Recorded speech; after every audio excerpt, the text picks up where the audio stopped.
It's time to hit the road again in the American Motors Hornet Sportabout DL.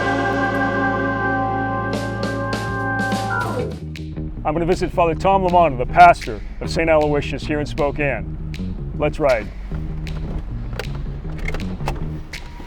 And though it's not far to drive to St. Al's, Father Lamont has begged me to ride in my luxury wagon.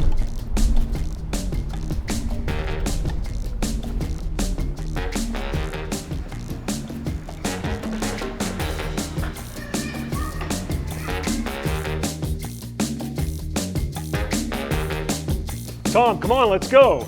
Bishop! You can finish that English, Greek, and Latin. Typical Jesuit.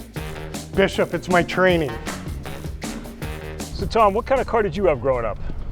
Bishop, it was a 1970 Ford LTD. Classic car. It was sedan or a wagon? Car. It was a sedan. I loved that car. I even drove that car in college. Did you? Yeah. I used to drive that on the streets of San Francisco. Yeah, sure. So it wasn't as sporty as this. Well, you know, I think the designers at American Motors were always cutting edge. We're going to take a drive. I know that you said your mom grew up in this parish. She went to St. Al's? She did, yes. So, again, she's a legacy? In this neighborhood, she is. She's Catholic school legacy, absolutely. And then if you go slower, it's this second house. Is it? Yeah. This house is the house my mother grew up in. My grandparents purchased this house and raised their family in it. What was your mom's maiden name? A Micarella. Oh, the old Micarella place. That's right, the old Micarella place. Of course, in New England, you're always defined by the previous owner. Sure. Yeah, like the old Whitaker place. Now, but I didn't grow up in this parish, Bishop. My mother did, and it was my grandmother's parish when I was growing up. We grew up at St. Francis Xavier Parish in Spokane. Yeah, and then I went on to Gonzaga Prep. But I loved St. X as I look back on it now. I loved it. What was it that you liked about it? I mean, Catholic education, what kind of formed you lasting? I had good friends. So what I liked was the sense of community, the families that were a part of that parish. It was a really good parish. Bishop, I'm delighted, and I want to congratulate you on being chair of the Bishop's Committee for Catholic Education. Thank you, Tom. It's a big deal. Yeah, I think both of us, having spent a good chunk of our priesthood in Catholic education, you teaching at, Bellarmine, Tacoma, and Gonzaga Prep? Yes. What, teaching theology, what would you say was the biggest challenge you faced in either one of those schools? To make church history relatively interesting to them. I loved teaching scripture. I loved teaching church history, but that was a challenge. You know, another challenge, Bishop, was teaching freshmen and teaching scripture.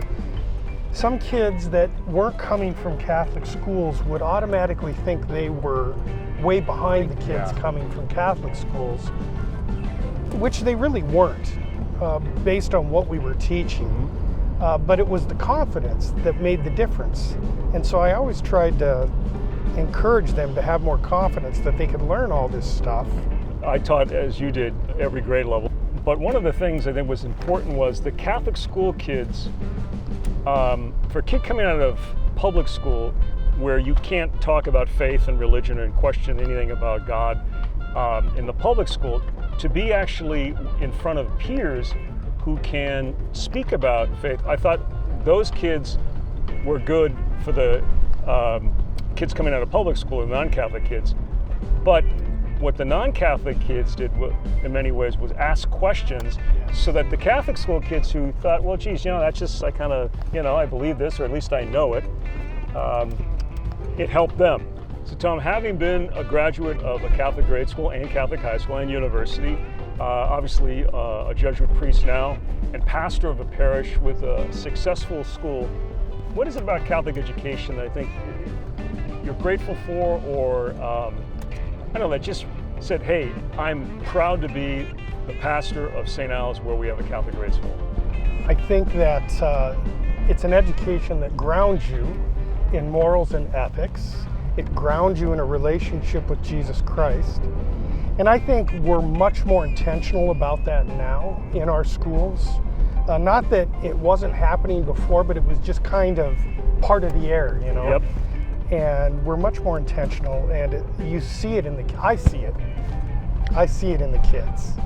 When I visit the grade schools, when Jesus said, "Let the children come to me, do not hinder them," they just are infused with grace. They are. And they want to know Christ, and it falls upon us as bishop, as priest, as pastor, as shepherd also to introduce them and to witness and to encourage parents to say, this is a priority. And kind of the theme in our diocese, I'm sure you'd agree with this, is Catholic schools now more than ever. I know you have to get to work as pastor of a successful pastor of the parish. Let's take you. Oh wait, we're here already. We're here. Bishop, you're an amazing driver. Thank you. Well, it's always amazing when you're in the American Motors Hornet Sportabout DL. It is amazing. That's an excellent word to describe it. My gratitude to Father Lamanna and St. Aloysius for sharing how his Catholic school education has shaped his extraordinary life as a priest and a pastor.